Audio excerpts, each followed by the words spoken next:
నమస్తే, నా పేరు Padmaja. Welcome to my channel. మనం భాష సెక్షన్ చదువుతున్నాం. అందులోని ఈరోజు టాపిక్ ఏంటంటే ధ్వనికి ఉత్పత్తి. ధ్వనికి ఉత్పత్తి, ధ్వని ఎలాగా? ధ్వని అంటే వాయిస్, మనం మాట్లాడే వర్డ్స్, మాట, లెటర్స్, వాయిస్ బయటికి ఎలా వస్తుంది అనేది ఇది.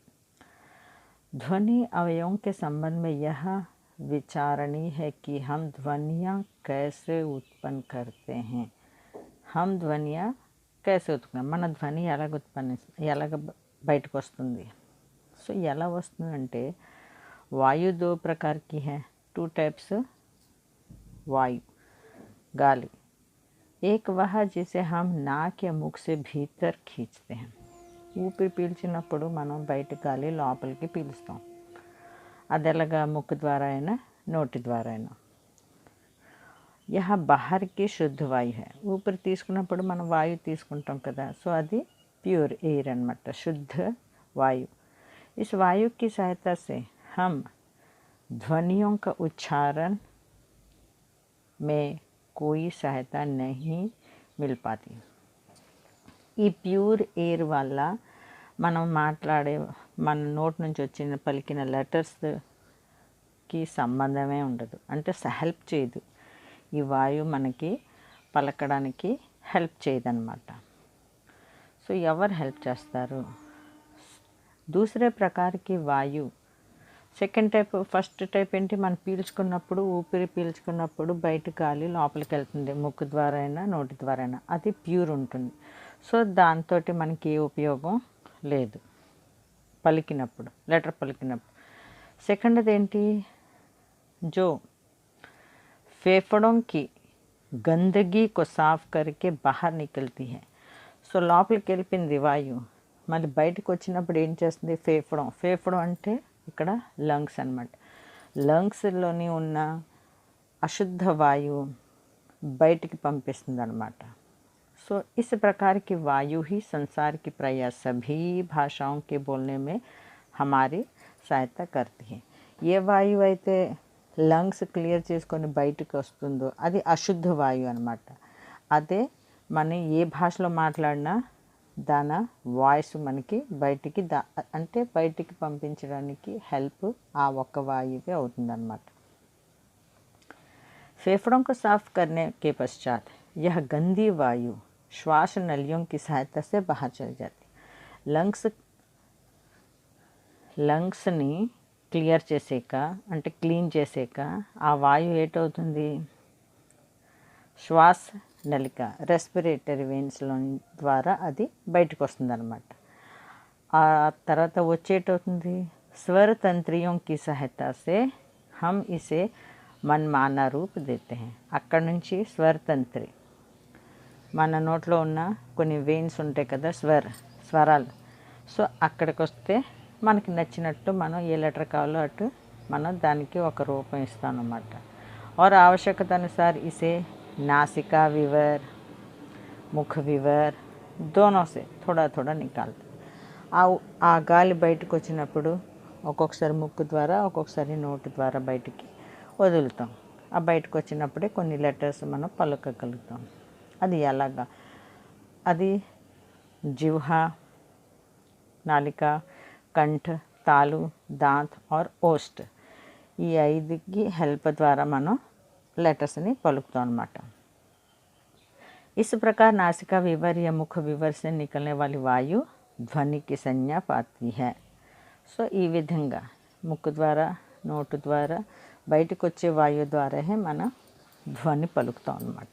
ఓకే, ఇప్పుడు ధ్వని श्रवण అంటే फेफड़ों అంటే లంగ్స్ నుంచి బయటకు వచ్చే వాయువు ध्वनि यंत्र के अंगों के पार्ट्स आंदोलन के कारण आंदोलित होकर निकलती है और बाहर की वायु में अपने आंदोलन के अनुसार एक विशिष्ट प्रकार के कंपन से लहरें पैदा करती हैं.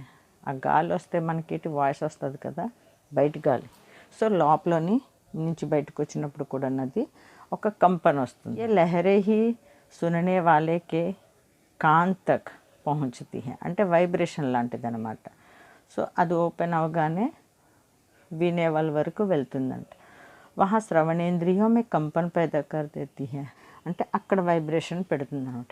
इस कंपन का प्रभाव मध्यवर्ती कर्ण की अस्थियों द्वारा भीतर कर्ण के द्रव्य पदार्थ पर पड़ता है. ఆ వైబ్రేషన్ లోపలికి వెళ్ళి ఆ మొత్తం చెవు లోపల ఉన్న ద్రవ పదార్థాల వరకు వెళ్ళి ఉసిసే भी लहरें उठती है. ఆ లోపల కూడా ఒక వైబ్రేషన్ ఓపెన్ అయ్యి एक सूचना श्रवणीय शिरों के तंतुओं द्वारा मस्तिष्क में जाती है.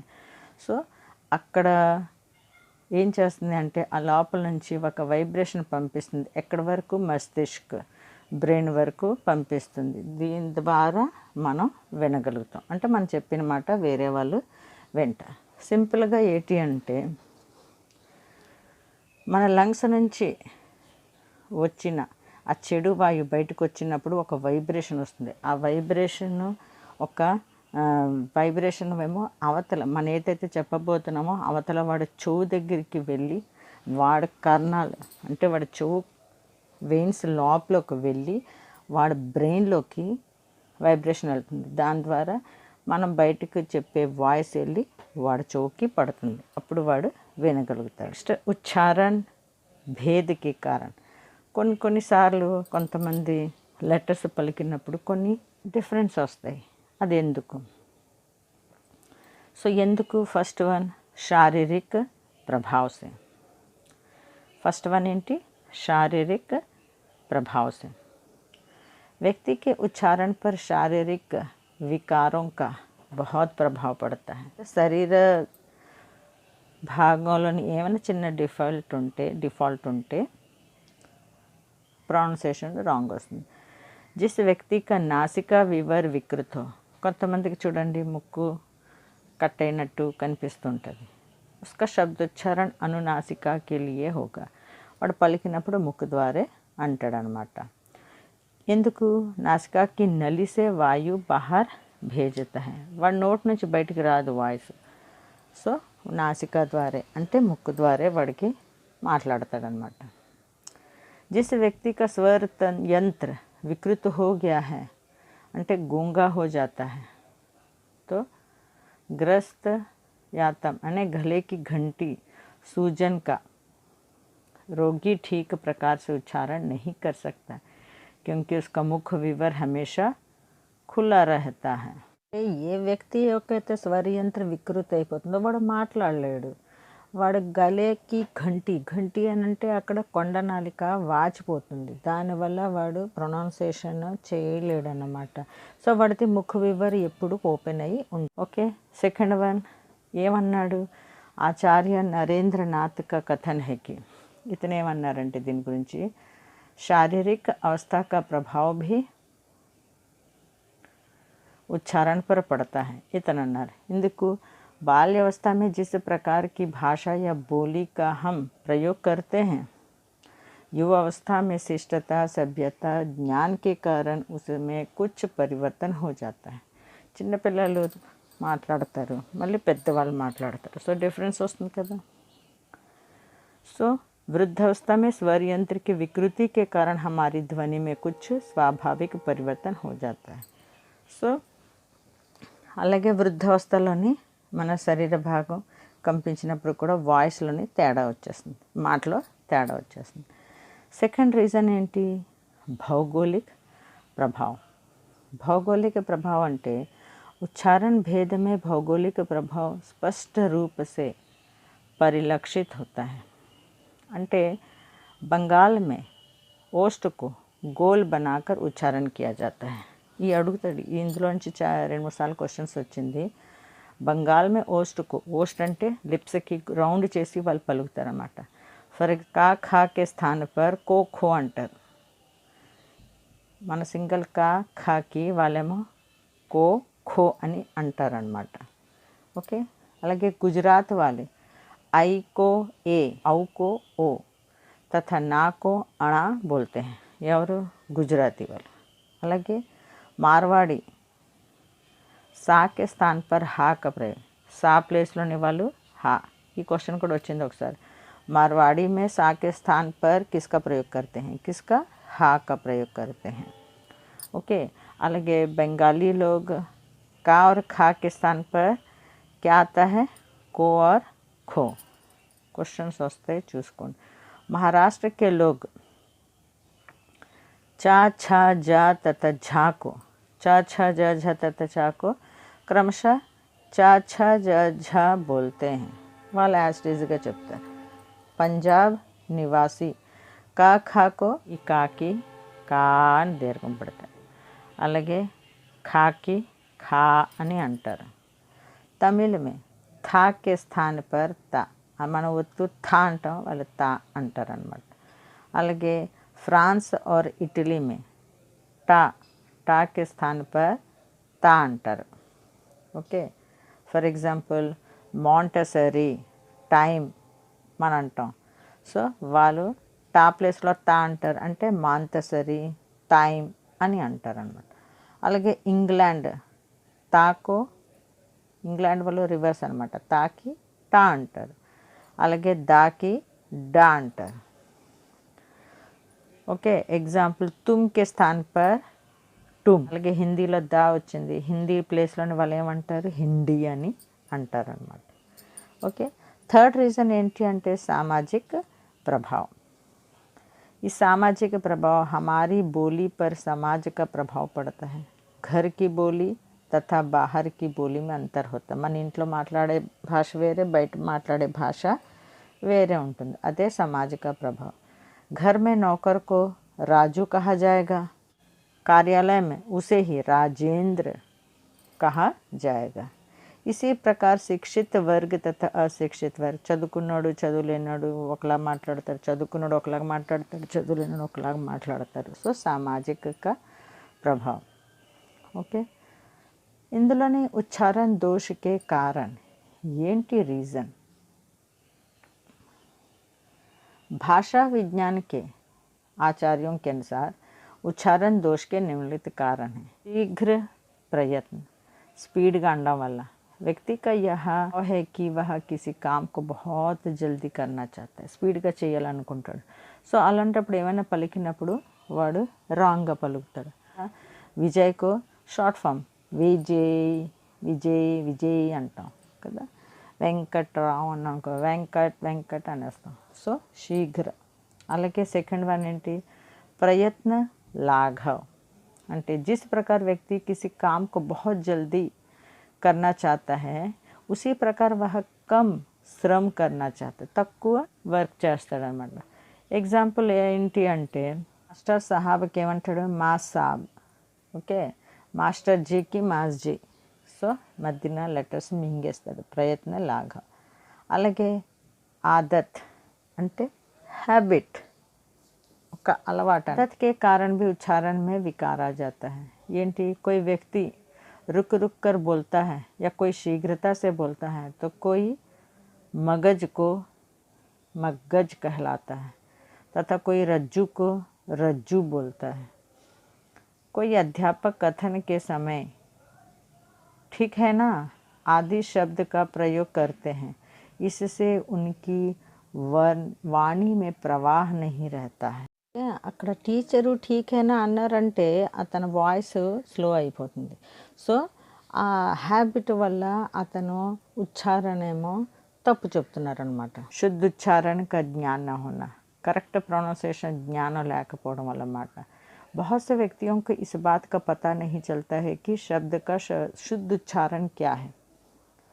అందుకే వాడు ప్రశ్నకి प्रश्न, छिपना को छुपना, ప్రతాప్కి పరతాప్ అని అంటారన్నమాట। ఓకే। ప్రొనౌన్సియేషన్ రాక। పాణిని కా విచార్, ఈ విషయంలోని పాణిని ఏమంటున్నారంటే उपयुक्त दोष ना आने पाए, इस बात को सामने रखते हुए पाणिनि का कथन है कि ये फर्स्ट वन, भयभीत होकर खूब चिल्लाकर नाक से कौवे की ध्वनि अस्पष्टता से मूर्ता से उचित स्थानों से उच्चारण ना करके जल्दी जल्दी बोलते हुए रुक रुक कर गा गा कर वर्णों को चबा चबा कर पदों या स्वरों का अधूरा रूप में युक्त स्वर में तथा अनुनासिकीय ढंग से कभी भी उच्चारण नहीं करना चाहिए. భయపడైనా సరే లేదా గట్టిగా అరిచినా సరే వేరంగా ఇవన్నీ లేదా ఆగి ఆగి చెప్పినా కూడా ప్రొనౌన్సియేషన్ రాంగ్ వస్తుందని ఎవరన్నారు? पाणिनि का विचार है.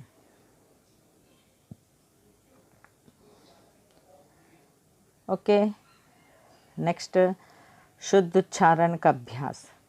సో మిస్టేక్స్ ఏంటి, ఎందువల్ల, ఎలాగ అని తెలిసింది కదా. సో శుద్ధ ఉచ్చారణ का अभ्यास ఎలా చేయాలి, करेक्ट प्रोनाउंसिएशन ఎలాగా. सो पाठशाला में शुद्ध उच्चारण का अभ्यास करते समय अध्यापक गण इस बात का विशेष ध्यान रखें कि शब्दों के शुद्ध उच्चारण के साथ साथ स्वरों और वर्णों की शुद्धता पर भी ध्यान रखना चाहिए. सो टीचर की शुद्ध उच्चारण అంటే करेक्ट प्रोनाउंसिएशन तो पाटू स्वरों वर्णों की शुद्धता पर भी ध्यान देना चाहिए.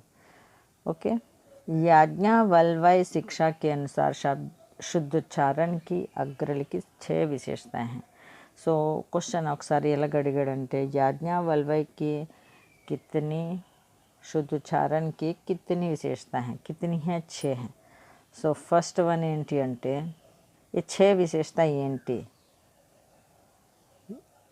మిఠాస్, మన పలికినప్పుడు మిఠాస్ ఉండాలి, అక్షరంకి अस्पष्टता ఉండకూడదు, పదం का पृथक पृथक उच्चारण ఉండకూడదు, सुंदर स्वर ఉండాలి, धैर्य लय समर्थक. उच्चारण संबंधी निम्नलिखित दोषों से विद्यार्थियों को बचाना चाहिए. అందులో ఏంటేంటి దోషాలు ఉంటాయంటే गाना, जल्दी जल्दी उच्चारण करना, सिर हिलाते हुए वाचन करना. ఒకసారి క్వశ్చన్ అడిగాడు, सिर हिलाते हुए वाचन करना सही है या गलत? सो दोष है, गलत है, दोष है ఒకటే కదా. సో గానా, జల్దీ జల్దీ ఉచ్చారణ करना, సిర్ హిలాతే హుయే వాచన్ करना. కొంతమంది బొర్రెలాగా ఊపి ఊపి చెప్తూ ఉంటారు. సో అలాంటప్పుడు కూడా ప్రొనౌన్సియేషన్ రాంగ్ అవుతుంది. మౌన్ రూప్ में ఉచ్చారణ करना, సైలెంట్గా ఉన్న వాడు లోపల రైట్ చదువుతున్నాడో రాంగ్ చదువుతున్నాడో తెలియదు కదా. మౌన్ వచన అంటే సైలెంట్గా చదవడం. సో బయటికి చదివితే వాడు ప్రొనౌన్సియేషన్ కరెక్ట్ ఏదో తెలుస్తుంది. अर्थ समझे बिना उच्चारण करना, కొంతమందికి మీనింగ్ తెలియదు కానీ ఉచ్చారణ చేస్తారు. సో దానివల్ల వాళ్ళకి అర్థం తెలియదు కాబట్టి తప్పు పలుకుతారు. దబే స్వర్ మే పడన, एकदम కొంచెం సైలెంట్గా మెల్లిగా చెప్పాలి అనే ధ్యాసలో ఉన్నప్పుడు కూడా ప్రొనౌన్సియేషన్ రాంగ్ వస్తుంది అన్నమాట. विद्यार्थियों का उच्चारण शुद्ध करने के लिए निम्नलिखित 2 उपाय हैं. ఏంటేంటి చేయాలి शुद्ध उच्चारण गुరించి అంటే शुद्ध बोलने का अभ्यास कराना चाहिए. शुद्ध बोलने वालों का सहचर्य అంటే ఫస్ట్ కరెక్ట్ ప్రొనౌన్సియేషన్ చేయించాలి, ప్రాక్టీస్ చేయించాలి. అయితే ఎవరైతే కరెక్ట్గా పలుకుతారో వాళ్ళతోటి చక్కగా కలిసిమెలిసి ఉంటే నేర్చుకోవడం అవుతుంది అనమాట. बालकों में अनुकरण की प्रवृत्ति बड़े तीव्र रूप में पाई जाती है. समय समय पर उनका संपर्क अच्छे व्यक्तियों से कराना चाहिए ताकि वे स्वाभाविक रूप से शुद्ध उच्चारण को ग्रहण सके. వాళ్ళు చాలా వేరంగా నేర్చుకుంటారు చిన్నపిల్లలు. సో వాళ్ళకి ఏంటంటే సమయ సమయ పర్ ఇంకా సంపర్క్, వాళ్ళతో చూసి వాళ్ళ ప్రొనౌన్సియేషన్ చూస్తూ ఉండాలి. ఓకే, బాగా పలికిన వాళ్ళతోటి మాట్లాడిస్తూ ఉండాలి, గ్రూప్ డిస్కషన్ లాగా అనమాట. इस बात का विशेष ध्यान रखना चाहिए कि उच्चारण संबंधी शुद्धता पूरे शब्द की होनी चाहिए. ప్రొనౌన్సియేషన్ ఫుల్ వర్డ్ తోటి. కొంతమంది ఎక్కడ తప్పు పలుకుతున్నావో ఆ ఒక్క లెటర్ని చెప్తారు, లెటర్ని కాదు ఫుల్ వర్డ్తో సహా చెప్పాలన్నమాట. एग्जाम्पल ఏంటి అంటే सुशोभित को सुशोभित कहता है, तो उच्चारण में पूरा शब्द सुशोभित का ही कराया जाए, केवल सु का ही नहीं. ఓకే, సుశోభిత్ అనే దగ్గర వాడు సుశోభిత్ అన్నాడు అనుకోండి, సుశోభిత్ అని ఫుల్గా పలకాలి, అంతేగాని షూ షూ చెప్పండి అనకూడదుగా. ఓకే, సో ఫుల్ వర్డ్ని ప్రొనౌన్సియేషన్ చేయించాలి. अध्यापक को इसकी विशेष सावधानी रखनी चाहिए कि जहाँ तक संभव हो उच्चारण सुधारने का कार्य प्रारंभिक कक्षाओं में ही करा लिया जाए. टीचर्स की ప్రారంభిక కక్ష అంటే టీచర్స్ కంపల్సరీగా పిల్లల్ని ప్రైమరీ స్కూల్ నుంచే వాళ్ళకి ప్రొనౌన్సియేషన్ करेक्ट प्रोनाउंसिएशन చెప్పాలన్నమాట। अन्यथा बाद में उच्चारण शुद्ध करने के कार्य में बड़ी कठिनाई उपस्थित हो सकती। హై క్లాస్కి వచ్చిన తర్వాత వాళ్ళకి ప్రొనౌన్సియేషన్ చెప్పుకొని కూర్చోరు కదా, సో వాళ్ళకి చెప్పడం చాలా కష్టం అన్నమాట। ఓకే, మీకు వీడియో నచ్చినట్లయితే కామెంట్స్ చేయండి, సబ్స్క్రైబ్ చేయండి। మళ్ళీ నెక్స్ట్ వీడియోలో కలుద్దాం, అంతవరకు సెలవు, బాయ్, టేక్ కేర్।